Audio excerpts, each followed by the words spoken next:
16 months ago, in April of 2023, I launched my campaign for President of the United States. I began this journey as a Democrat, the party of my father, my uncle, the party which I pledged my own allegiance to long before I was old enough to vote. I attended my first Democratic convention at the age of 6 in 1960. And back then, the Democrats were the champions of the Constitution, of civil rights. The Democrats stood against authoritarianism, against censorship, against colonialism, imperialism, and unjust wars. We were the party of labor, of the working class. The Democrats were the party of government transparency and the champion of the environment. Our party was the bulwark against big money interests and corporate power. True to its name, it was the party of democracy. As you know, I left that party in October because it had departed so dramatically from the core values that I grew up with. It had become the party of war, censorship, corruption, big pharma, big tech, big ag, and big money.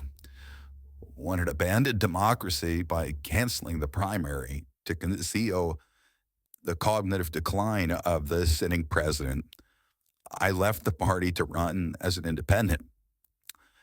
The mainstream of American politics and journalism derided my decision. Conventional wisdom said that it would be impossible even to get on the ballot as an independent because each state poses an insurmountable tangle of arbitrary rules for collecting signatures. I would need over 1 million signatures, something no presidential candidate in history had ever achieved. And then I'd need a team of attorneys and millions of dollars to handle all the legal challenges from the DNC. The naysayers told us that we were climbing a glass version of Mount Impossible. So the first thing I want to tell you is that we proved them wrong. We did it because beneath the radar of mainstream media organs, we inspired a massive independent political movement. More than 100,000 volunteers sprang into action, hopeful that they could reverse our nation's decline. Many worked 10-hour days, sometimes in blizzards and blazing heat. They sacrificed family time, personal commitments, and sleep month after month, energized by a shared vision of a nation healed of its divisions. They set up tables at churches and farmers' markets. They canvassed door to door. In Utah and in New Hampshire, volunteers collected signatures in snowstorms, convincing each supporter to stop in the frigid cold, to take off their gloves, and to sign legibly. During a heat wave in Nevada, I met a tall, athletic volunteer who cheerfully told me that he had lost 25 pounds collecting signatures in 117-degree heat. To finance this effort, young Americans donated their lunch money, and senior citizens gave up their part of their Social Security checks. Our 50-state organization collected those millions of signatures and more. No presidential campaign in American political history has ever done that. And so I want to thank all of those dedicated volunteers and congratulate the campaign staff who coordinated this enormous logistical feat. Your accomplishments were regarded as impossible.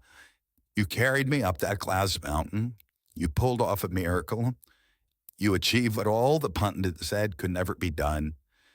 You have my deepest gratitude, and I'm never going to forget that, not just for what you did for my campaign, but for the sacrifices you made because you love our country.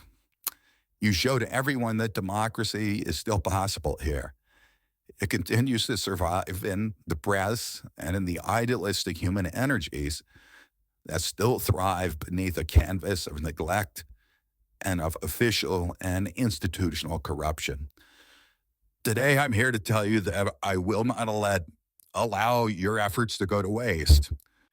I'm here to tell you that I will leverage your tremendous accomplishments to serve the ideals that we share, the ideals of peace, of prosperity, of freedom, of health, all the ideals that motivated my campaign.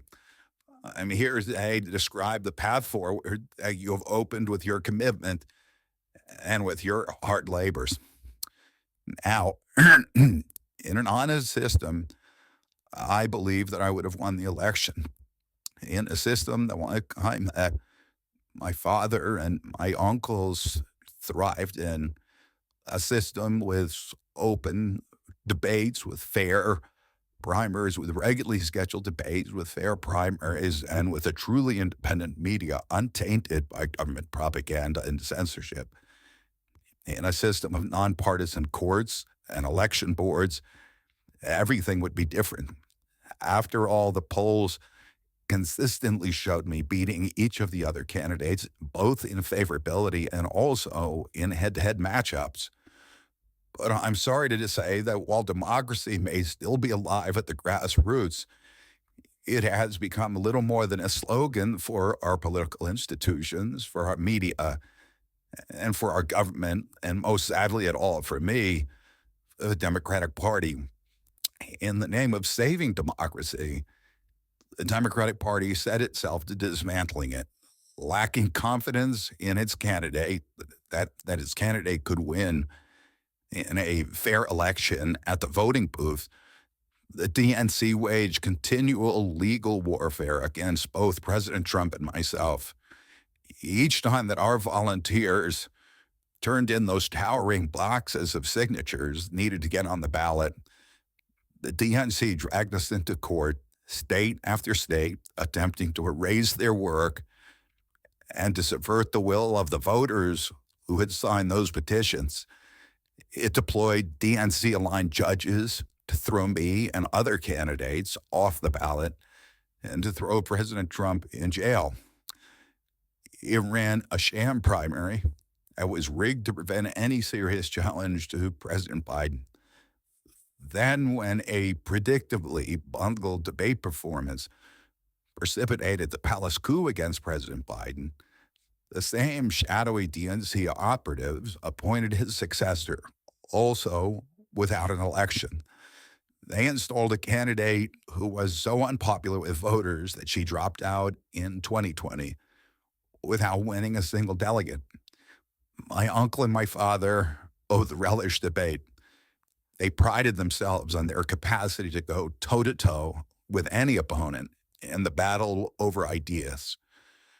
They would be astonished to learn of a Democratic Party presidential nominee who, like Vice President Harris, has not appeared in a single interview or an unscripted encounter with voters for 35 days. This is profoundly undemocratic. How are people to choose when they don't know whom they are choosing? And how can this look to the rest of the world? My father and my uncle were always conscious of America's image abroad because of our nation's role as the template for democracy, the role model for democratic processes, and the leader of the free world. Instead of showing us her substance and character, the DNC and its media organs engineered a surge of popularity for Vice President Harris based upon, well, nothing. No policies, no interviews, no debates, only smoke and mirrors and balloons in a highly produced Chicago circus. There in Chicago, a string of Democratic speakers mentioned Donald Trump 147 times just on the first day. Oh, who needs a policy when you have Trump to hate? In contrast, at the RNC convention, President Biden was mentioned only twice in 4 days. I do interviews every day. Many of you have interviewed me. Anybody who asks gets to interview me. Some days I do as many as 10. President Trump, who actually was nominated and won an election, also does interviews daily. How did the Democratic Party choose a candidate that has never done an interview or debate during the entire election cycle? We know the answers. They did it by weaponizing the government agencies. They did it by abandoning democracy. They did it by suing the opposition and by disenfranchising American voters. What most alarms me isn't how the Democratic Party conducts its internal affairs or runs its candidates. What alarms me is the resort to censorship and media control and the weaponization of the federal agencies. When a U.S. president colludes with or outright coerces media companies to censor political speech, it's an attack on our most sacred right of free expression, and that's the very right upon which all of our other constitutional rights rest. President Biden mocked Vladimir Putin's 88% landslide in the Russian elections, observing that Putin and his party controlled the Russian press and that Putin prevented serious opponents from appearing on the ballot. But here in America, the DNC also prevented opponents from appearing on the ballot. And our television networks expose themselves as Democratic Party organs over the course of more than a year in a campaign where my poll numbers reached at times in the high 20s. The DNC-allied mainstream media networks maintain a near perfect embargo on interviews with me. During his 10-month presidential campaign in 1992, Ross Perot gave 34 interviews on mainstream networks. In contrast, during this 16 months since I declared, ABC, NBC, CBS, MSNBC, and CNN combined gave only 2 live interviews from me.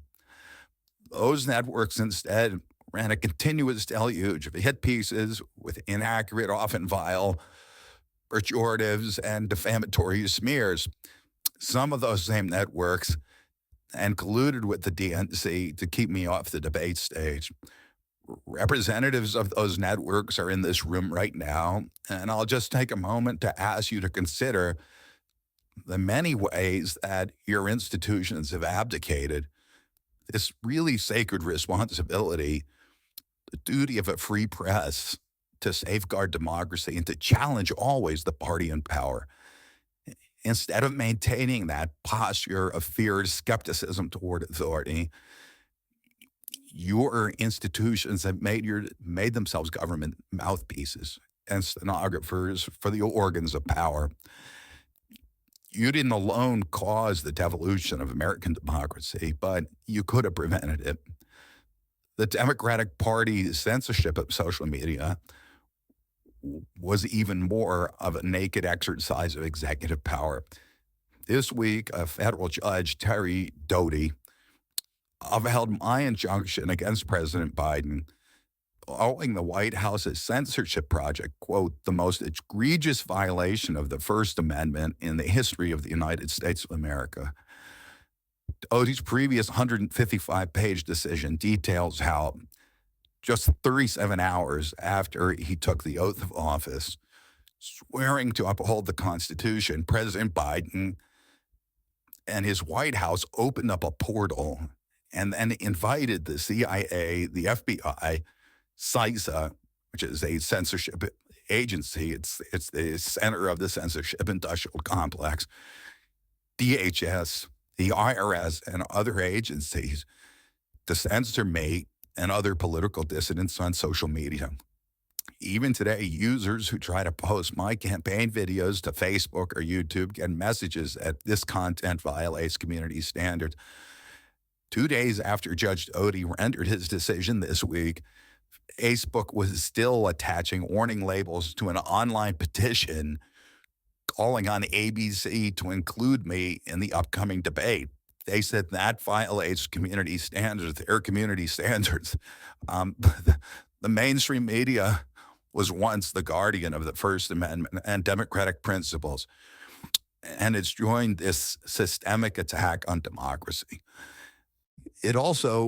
The media justifies their censorship on the grounds of combating disinformation, but governments and oppressors don't censor lies. They don't fear lies. They fear the truth, and that's what they censor. And I don't want any of this to sound like a personal complaint because it's not. I For me, uh, it's all part of a journey, and it's a journey that I signed up with. But I need to make these observations because I think they're critical for us doing the thing that we need to do as citizens in a democracy to assess where we are in this country and what our democracy still looks like, and the assumptions about U.S. leadership around the globe. And are we living enough? Are we really still a role model for democracy in this country? Or have we made it, a kind of a joke? And here's the good news. All mainstream outlets denied me a critical platform. They didn't shut down my ideas, which have especially flourished among young voters and independent voters, thanks to the alternative media. Many months ago, I promised the American people that I would withdraw from the race. I became a spoiler. A spoiler is someone who will alter the outcome of the election but has no chance of winning. In my heart, I no longer believe that I have a realistic path to electoral victory in the face of this relentless systematic censorship and media control. So I cannot in good conscience ask my staff and volunteers to keep working their long hours or ask my donors to keep giving when I cannot honestly tell them that I have a real path to the White House. Furthermore, our polling consistently showed if I was staying on the ballot in the battleground states, I would likely hand the election over to the Democrats, with whom I disagree on the most existential issues: censorship, war, and chronic disease. Oh, I want everyone to know that I am not terminating my campaign. I am simply suspending it and not ending it. I am my name will remain on the ballot in most states. If you live in a blue state, you can vote for me without harming or helping President Trump or Vice President Harris. In red states, the same will apply. I encourage you to vote for me. And if enough of you do vote for me, and neither of the major party candidates win 270 votes, which is quite possible. In fact, today our polling shows I'm tying at 269 to 269. And I could conceivably still end up in the White House in a contingent election. But in about 10 battleground states where my presence would be a spoiler, I'm to remove my name. And I've already started that process and urge voters to vote for me. It's with a sense of victory and not defeat that I'm suspending my campaign activities. Not only did we do the impossible by collecting 1 million signatures, we changed the national political conversation forever. Chronic disease, free speech, government corruption, breaking our addiction to war, and moved to the center of politics. I can say you all have worked so hard the last year and a half. Thank you for a job well done. 3 great causes drove me to enter this race in the first place, primarily. And these are the principal causes that persuaded me to leave the Democratic Party and run as an independent. And now to throw my support to President Trump. The causes were free speech, a war in Ukraine, and the war on our children. I've already described some of my personal experiences and struggles with the government's censorship industrial complex. I don't want to say a word about the Ukraine war. The military-industrial complex has provided us with a familiar comic book justification, like I do on every war. At this one is a noble effort to stop a supervillain, Vladimir Putin, invading Ukraine and then just thwart his Hitler-like march across Europe. In fact, tiny Ukraine is a proxy in a geopolitical struggle initiated by the ambitions of the U.S. neocons. or American global hegemony. I'm not excusing Putin for invading Ukraine. He had other options. But the war is Russia's predictable response to the reckless neocon project of extending NATO to encircle Russia, a hostile act. The credulous media rarely explained to Americans that we unilaterally walked away from 2 intermediate nuclear weapons treaties with Russia and then put nuclear-ready agents missile systems in Romania and Poland. This is a hostile act. And that the Biden White House repeatedly spurned Russia's offer to settle this war peacefully. The Ukraine war began in 2014 when U.S. agencies overthrew the democratically elected government of Ukraine and installed a hand-picked pro-Western government that launched this deadly civil war against ethnic Russians in Ukraine. In 2019, America walked away from a peace treaty in the Minsk Agreement that had been negotiated between Russia and Ukraine by European nations. And then in April of 2022, we wanted the war. In April of 2022, President Biden sent Boris Johnson to Ukraine to force President Zelensky to tear up a peace agreement that he and the Russians had already signed, and the Russians were withdrawing troops from Kiev and Donbass and Luhansk. And that peace agreement would have brought peace to the region and would have allowed Donbass and Luhansk to remain part of Ukraine. President Biden stated that month that his objective in the war was regime change in Russia. His defense secretary, Lloyd Austin, simultaneously explained that America's purpose in the war was to exhaust the Russian army to degrade its capacity to fight anywhere else in the world. These objectives, of course, have nothing to do with what they were telling Americans about protecting Ukraine's sovereignty. Ukraine is a victim in this war, and it's a victim of the West. Since then, of Russia and both Russia and the West, since then, we have, since tearing up that agreement, forcing Zelensky to tear up the agreement, we've squandered the flower of Ukrainian youth at as many as 600,000 Ukrainian kids and over 100,000 Russian kids, all of whom we should be mourning, have died, and the Ukraine's infrastructure is destroyed. The war has been a disaster for our country as well. We squandered nearly $200 billion already, and these are badly needed dollars in our communities, suffering communities all over our country. The Nord Stream pipeline sabotage and the sanctions have destroyed Europe's industrial base, which formed the bulwark of U.S. national security. A strong Germany with a strong industry is a much stronger deterrent to Russia, and a Germany that is deindustrialized and turned into just an extension of the U.S. military base.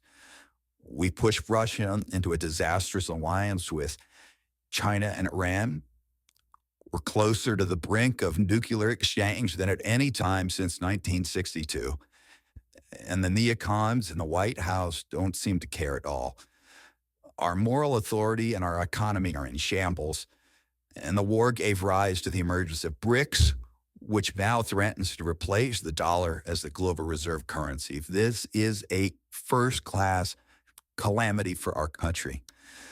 Judging by her bellicose, belligerent speech last night in Chicago, we can assume that President Harris will be an enthusiastic advocate for this and other neocon military adventures. And President Trump says that he will reopen negotiations with President Putin and end the war overnight as soon as he becomes president. This alone would justify my support for his campaign.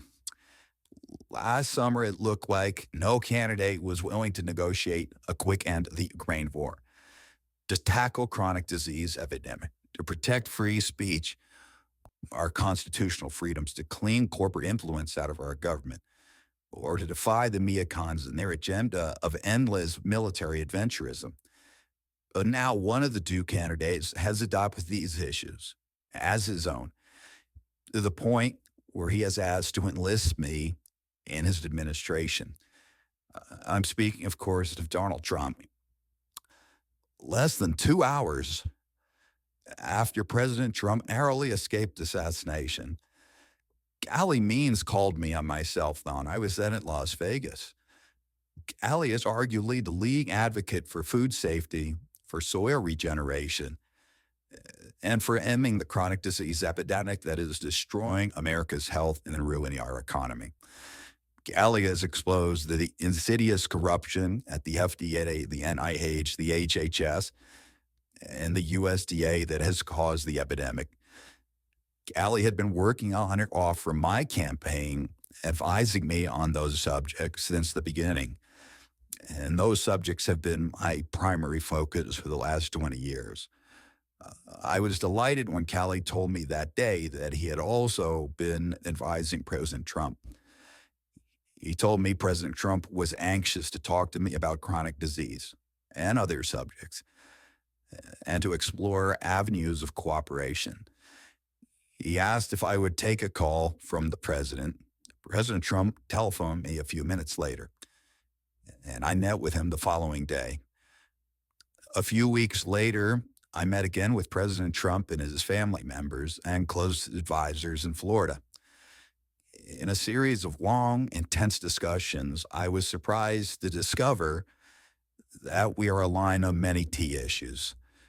In those meetings, he suggested that we join forces as a unity party. We talked about Abraham Lincoln's team of rivals.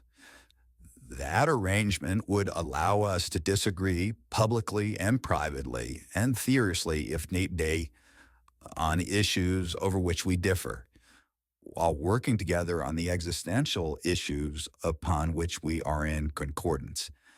I was a ferocious critic of many of the policies during his first administration, and there are still issues and approaches upon which we continue to have very serious differences.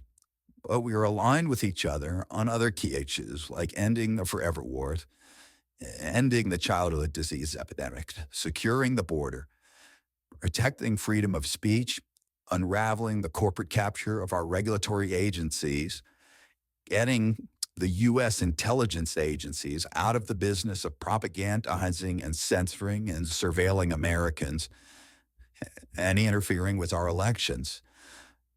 Following my first discussion with President Trump, I tried unsuccessfully to open similar discussions with Vice President Harris. Vice President Harris declined to meet or even to speak with me. Suspending my candidacy is a heart-rending decision for me, but I'm convinced that it's the best hope for ending the Ukraine war and ending the chronic disease epidemic that is eroding our nation's vitality from the inside, and for finally protecting free speech. I feel a moral obligation to use this opportunity to save millions of American children above all things. In case some of you don't realize how dire the condition is of our children's health and chronic disease in general, I would urge you to view Dr. Carlson's recent interview with Callie Means and his sister, Dr. Casey Means, who is the top graduate of her class at Stanford Medical School. This is an issue that affects all of us far more directly and urgently than any cultural issue and all the other issues that we obsess on and that are tearing apart our country. This is the most important issue. Therefore, it has the potential to bring us together. So let me share a little bit about why I believe it's so urgent. Today, 2/3, we spend more on healthcare than any country on earth, twice what they pay in Europe. And yet we have the worst health outcomes out of any nation in the world. We're about the 79th in health outcomes behind Costa Rica, Nicaragua, and Mongolia and other countries. Nobody has a chronic disease burden like we have. And during a COVID epidemic, we had the highest body count of any country in the world. We had 16% of the COVID deaths, and we only have 4.2% of the world's population. And CDC says that's because we are the sickest people on earth. We have the highest chronic disease rate on earth. And the average American who died COVID had 3.8 chronic diseases. So these were people who had immune system collapse, who had mitochondrial dysfunction. And no other country has anything like this. 2/3 of American adults and children suffered from chronic health issues. 50 years ago, that number was less than 1%. So we've gone from 1% to 66%. In America, 74% of Americans are now overweight or obese, and 50% of our children. 120 years ago, when somebody was obese, they were sent in the circus. There were case reports stopped out of them. Obesity was almost unknown. In Japan, the childhood obesity rate is 3% compared to 50% a year. Half of Americans have pre-diabetes or type 2 diabetes. When my uncle was president, I was like, juvenile diabetes was effectively non-existent. A typical pediatrician would see one case of diabetes during his entire career, a 40 or 50-year career. Maybe 1 out of every 3 kids who walk through his office door is diabetic or pre-diabetic. And the mitochondrial disorder that caused diabetes also causing Alzheimer's, which is now classified as diabetes. And it's costing this country more than our military budget every year. There's been an explosion of neurological illnesses that I never saw as a kid: ADD, ADHD, speech delay, language delay, Tourette's syndrome, narcolepsy, ASD, Asperger's, autism. In the year 2000, the autism rate was 1 in 1,500. Now autism rates in kids are 1 in 36, according to CDC nationally. Nobody's talking about this. 1 in every 22 kids in California has autism. And this is a crisis that 77% of our kids are too disabled to serve in the United States military. What is happening to our country? And why isn't this in the headlines every single day?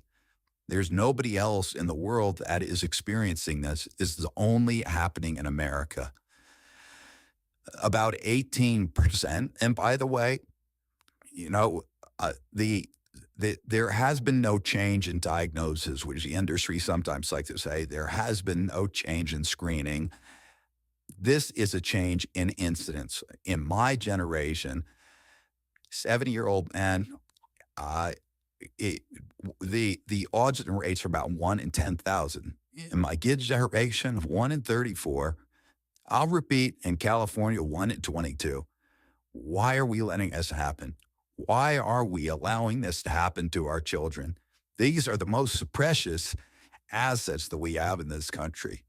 How can we let this happen to them? About 18% of American teens now have fatty liver disease. That's like 1 out of every 5. That disease, when I was a kid, only affected late-stage alcoholics who were elderly. Cancer rates are skyrocketing in the young and the old. Young adult cancers are up 79%. 1 in 4 American women is on antidepressant medication. 40% of teens have a mental health diagnosis. And 15% of high schoolers are on Adderall, and 500,000 children on SSRIs. So what's causing this suffering? I'll name 2 culprits. But first and the worst is ultra-processed food. About 70% of American children's diet is ultra-processed. That means industrial manufactured in a factory. These foods consist primarily of processed sugar, ultra-processed grains, and seed oils. Laboratory scientists who many of whom formerly worked for the cigarette industry, which purchased all the big food companies in the 1970s and 80s, deployed thousands of scientists to figure out new chemicals to make the food more addictive. And these ingredients didn't exist 100 years ago. Humans aren't biologically adapted to eat them. Hundreds of these chemicals are now banned in Europe, but ubiquitous in American processed foods. The second culprit is toxic chemicals in our food, our medicine, and our environment. Pesticides, food additives, pharmaceutical drugs, and toxic waste permeate every cell of our bodies. This assault on our children's cells or hormones is unrelenting. To name just one problem, many of these chemicals increase estrogen because young children are ingesting so many of these hormone disruptors.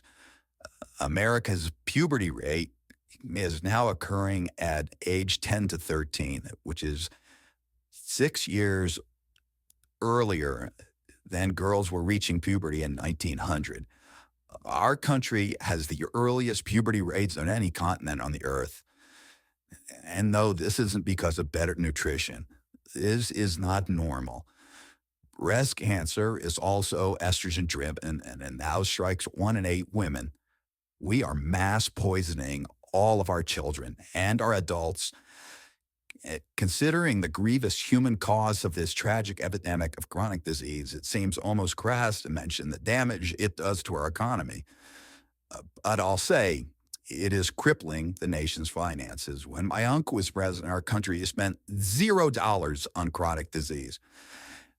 Today, government healthcare spending is almost all for chronic disease, and it's double the military budget.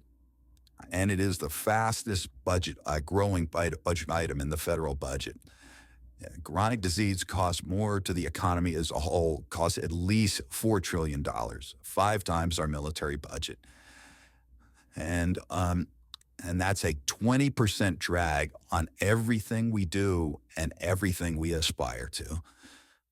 Or in minority communities suffer disproportionately. People who worry about DEI or about, bigotry of any kind. This dwarfs anything. We are poisoning the poor. We are systematically poisoning minorities across this country.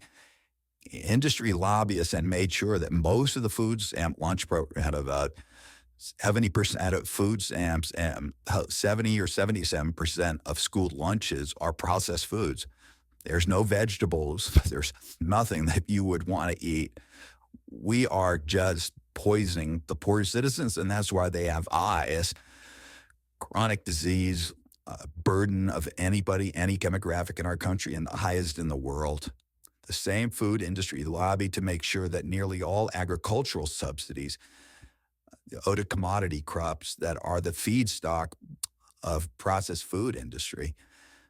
These policies are destroying small farms and they're destroying our soils. We give about 8 times as much in subsidies to tobacco than we do to fruits and vegetables. And it makes no sense. We want a healthy country. The good news is that we can change all this. We can change it very, very quickly. America can get healthy again. To do that, we need to do 3 things. First, we need to root out the corruption in our health agencies. Second, we need to change incentives in our healthcare system. And third, we need to inspire Americans to get healthy again. 80% of NIH grants go to people who have conflicts of interest. These are the people, virtually everybody who says, Joe Biden just appointed a new panel to NIH to decide the food recommendations. And they're all people who are from the industry. They're all people who are from the processed food companies. They're deciding what Americans, here is healthy. And the recommendations on the food pyramid and what goes through our school lunch programs, which go to the program, the Swiss program, the food stamp programs. They are all corrupted and conflicted individuals. These agencies, the FDA, USDA, CDC, all of them are controlled by giant for-profit corporations. 75% of the FDA's funding doesn't come from taxpayer, it comes from pharma. And pharma executives and consultants and lobbyists cycle in and out of these agencies with President Trump's backing. I'm going to change that. We're going to staff these agencies with honest scientists and doctors who are free from industry funding. We're going to make sure that the decisions of consumers, doctors, and patients are informed by unbiased science. A sick child is the best thing for the pharmaceutical industry. When American children or adults get sick with a chronic condition, if put on medication for their entire life, imagine what will happen when Medicare starts paying for Ozempic, which costs $1,500 a month, and it's being recommended for children as young as 6, all for a condition of obesity that is completely preventable and barely even existed 100 years ago. And 74% of Americans are obese. The cost, if all of them took their Ozempic prescription, is $3 trillion a year. This is a drug that is made by Novo Nordisk, the biggest company in Europe. It's a Danish company, and the Danish government does not recommend it. It recommends change in diet to treat obesity and exercise. And in our country, the recommendation now is for Ozempic to children at age 6. Novo Nordisk is the biggest company in Europe, and virtually its entire value is based upon its projections of what it's going to sell, of the Ozempic it's going to sell to America. And we have the food lobbyists have a bill in front of Congress today that is backed by the White House, backed by Vice President Harris and President Biden, to allow this to happen. That is $3 trillion cost that is going to bankrupt our country. For a fraction of that amount, we could buy organic food for every American family, 3 meals a day, and diabetes altogether. We're going to bring healthy food back to school lunches. We're going to stop subsidizing the worst foods with our agricultural subsidies. We're going to get toxic chemicals out of our food. We're going to reform the entire food system. And for that, we need new leadership in Washington. Because unfortunately, both the Democrats and the Republican parties are in cahoots with the big food producers, Big Pharma and Big Ag, which are among the DNC's major donors. Vice President Harris has expressed no interest in addressing this issue. 4 more years of Democratic rule will complete the consolidation of corporate and neocon power, and our children will be the ones who suffer most. I got involved with chronic disease 20 years ago, not because I chose to or wanted to. It was essentially thrust upon me. It was an issue that should have been central to the environmental movement. I was a central leader at that time, but it was widely ignored by all the institutions, including the NGOs who should have been protecting our kids against toxins. It was an orphaned issue, and I had a weakness for orphans. I watched generations of children get sicker and sicker. I had 11 siblings. I had 7 kids myself. I was conscious of what was happening in their classrooms and to their friends, and I watched these sick kids, these damaged kids. In that generation, almost all of them are damaged. And nobody in power seemed to care or to even notice. For 19 years, I prayed every morning that God would put me in a position to end this calamity. The chronic disease crisis was one of the primary reasons for my running for president, along with ending censorship and the Ukraine war. It's the reason I'd made the heart-wrenching decision to suspend my campaign and to support President Trump. This decision is agonizing for me because of the difficulties it causes my wife and my children and my friends. But I have the certainty that this is what I've meant to do. And that certainty gives me internal peace, even in storms. If I'm given the chance to fix the chronic disease crisis and reform our food production, I promise that within 2 years, we will watch chronic disease burden lift dramatically. We will make Americans healthy again. Within 4 years, America will be a healthy country. We will be stronger, more resilient, more optimistic, and happier. I won't fail in doing this. Ultimately, the future, however it happens, is in God's hands. and in the hands of the American voters and those of President Trump. If President Trump is elected and honors his word, the vast burden of chronic disease that now demoralizes and bankrupts the country will disappear. This is a spiritual journey for me.